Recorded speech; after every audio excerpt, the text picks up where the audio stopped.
Gen Z கிட்ஸ்களுக்கு அரசியல் புரிதல் பெருமளவுக்கு இல்ல அப்படின்னு எல்லா இடத்துலயும் எல்லாரும் பேசுறாங்க. அரசியல் படுத்தாம விட்டது யாரோட தப்புன்னு கேட்கிறேன். ஒரு ஒரு குழந்தை வளருது அப்படின்னா, அதுக்கு தாயோ, தந்தையோ இல்ல மூத்தவர்களோ யாரோ தான் அரசியலோ எல்லாத்தையும் சொல்லிக் குடுக்கணும். அந்த மாரி எங்களுடைய தலைமுறைக்கு அரசியல் புரிதல் இல்லன்னு சொல்றீங்க. அப்ப அது சொல்லிக் குடுக்காம விட்டது யாரோட குறைபாடு? அருமையான கேள்வி. இந்திரகுமார். பாலிடிக்ஸ் அப்படியே தான் இருக்கு.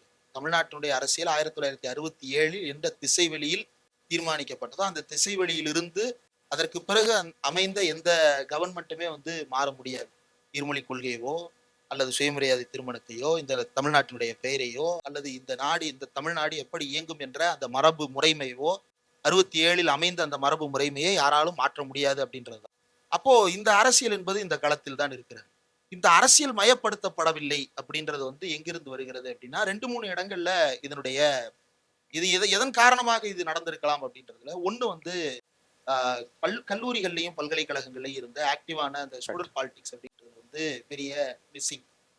அது நிறுத்தப்பட்டதற்கும் ஒரு காரணம் இருக்கிறது. அது நடத்தப்பட வேண்டும் என்பதற்கும் ஒரு காரணம் இல்ல அந்த மாணவர் அமைப்புகளின் அரசியலின் மூலமா தானே திமுக, திராவிட இயக்கங்கள் மக்கள் செல்வாக்கை பெற்றது. அப்ப அவங்களே அதை நிறுத்துறாங்க அப்படிங்கும் போது நீங்க சொல்ற சிக்கல்கள் புரிஞ்சுக்க முடியுது. இன்னைக்கு அதுதானே திராவிட இயக்கங்களுக்கே பெரிய பின்னடைவா போயிருச்சு. அது செய்யப்பட்டிருக்க வேண்டும். மாணவர் அரசியல் படுத்தப்பட்டிருக்க வேண்டும். ஏன் திராவிட கட்சிகள் திமுக அதுல தடமாறுச்சு? ஒண்ணும் இல்ல. இப்ப அரசு நிகழ்ச்சிகள்னாலே பெரும்பாலான நிகழ்ச்சிகள் அவங்களுடைய சாதனைகளை முன்னிறுத்தக்கூடிய மக்கள் பயன்பெற்ற நிகழ்ச்சிகள்ல கூட திரை நட்சத்திரங்கள் தான் முதல் இடத்துல உட்காரக்கூடிய தன்மையை பார்த்தோம்.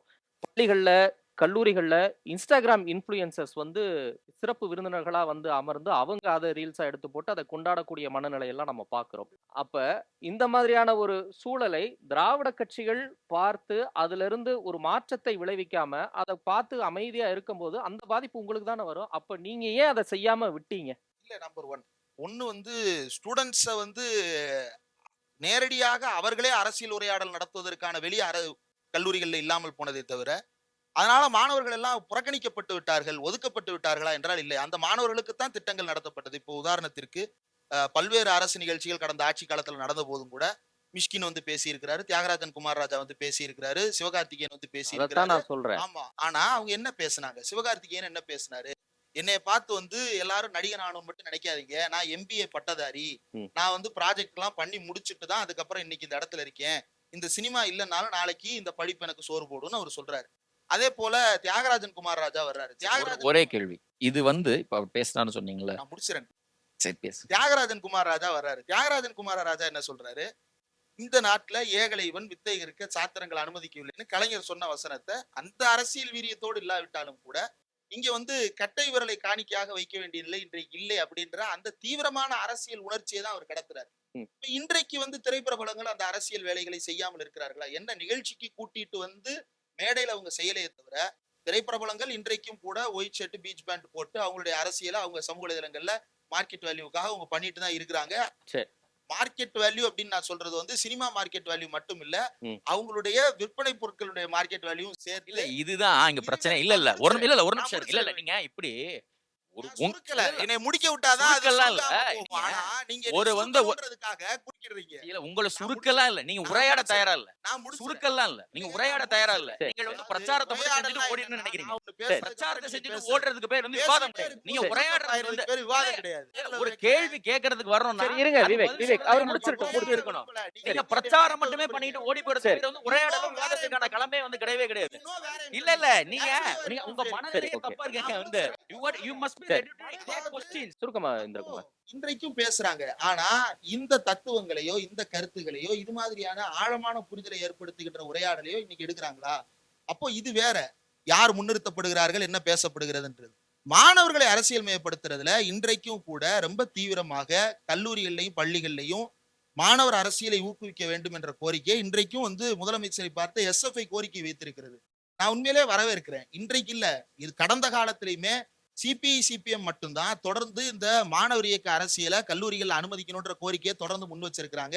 திராவிட இயக்கத்தை சேர்ந்தவர்கள், திராவிடர் கழகமா இருக்கட்டும் அல்லது திமுகவா இருக்கட்டும், அவங்களும் தமிழ் ஸ்டூடெண்ட்ஸ் ஃபெடரேஷன் மாதிரியான அமைப்புகளின் மூலமாக முயற்சி செய்தார்கள். அது இன்னும் தீவிரப்படுத்தப்பட வேண்டும். அது நிச்சயமாக செய்ய வேண்டும்.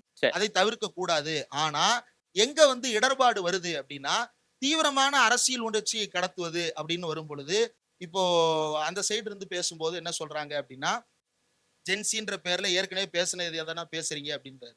ஏன் முதலமைச்சரே என்ன பேசுறாரு? ஏற்கனவே ஜெயலலிதா பேசுனதே தானே அவரும் பேசுறாரு. ஏற்கனவே மோடி பேசுனதே தானே அவரும் பேசுறாரு. அப்ப மோடி பேசுன மாதிரி இப்ப சார் கூட சொல்றாரு. என்ன சொல்றாரு அப்படின்னா, அவர்கள் வந்து நேருவை குறை சொன்னார்கள். இவர்களை குறை சொல்லக்கூடாது. அப்ப மோடி நேருவை குறை சொல்வதை ஏற்றுக்கொள்வதா? 60 ஆண்டுகளாக காங்கிரஸ் என்ன செய்தது அப்படின்னு மீண்டும் மீண்டும் மோடி கேட்டுக்கொண்டே இருக்கிறார்ல. அப்போ அதை நீங்க ஏற்பளிக்கிறீங்க.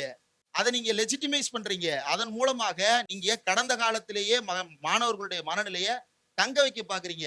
அப்ப எதிர்கால அரசியல் பத்தி பேசணும்ல. அதை பற்றி பேசும்போது ஆள 12 ஆண்டுகள் ஆட்சி சரி 60 ஆண்டு காங்கிரஸ் குறை சொல்றீங்க. சரி 23 நாள் தாவேகாவை குறை சொல்றதுக்கு உங்களுக்கு தார்மீக தகுதி உரிமை இல்லைன்னு சொல்றாங்க. ரைட் முடியும் பேசுறது என்ன? ஜென்சியினுடைய மனநிலை என்ன? அவர்களுடைய அரசியல் உத்வேகம் எப்படிப்பட்டதா இருக்கு? ஒண்ணு ஒத்துக்கிறேன், ரொம்ப பெரிய ஆஸ்பிரேஷன் அவர்களுக்கு இருக்கிறது. அந்த ஆஸ்பிரேஷன் ஒரு மேக்சிமலிஸ்டா இருக்குது. ஆனா அந்த மேக்சிமலிஸ்டாக இருக்கக்கூடிய அந்த ஒரு ஆஸ்பிரேஷன் என்பது அதை இந்த அரசு பூர்த்தி செய்வது என்பதோடு பொருந்துகிறதா? இரண்டாவது, இன்றைக்கு வந்து இந்த மேக்சிமலிஸ்ட் ஒப்பீனியனோட ஒரு அரசு மாற்றம் ஏற்பட்டிருக்குல்ல, அந்த மேக்சிமலிஸ்ட் எண்ணங்களை இந்த அரசு பிரதிபலிக்கிறதா என்றால் பேச்சில் மட்டும் பேசுகிறாரே தவிர செயல்பாட்டில் அந்த மேக்சிமலிஸ்ட் இல்ல.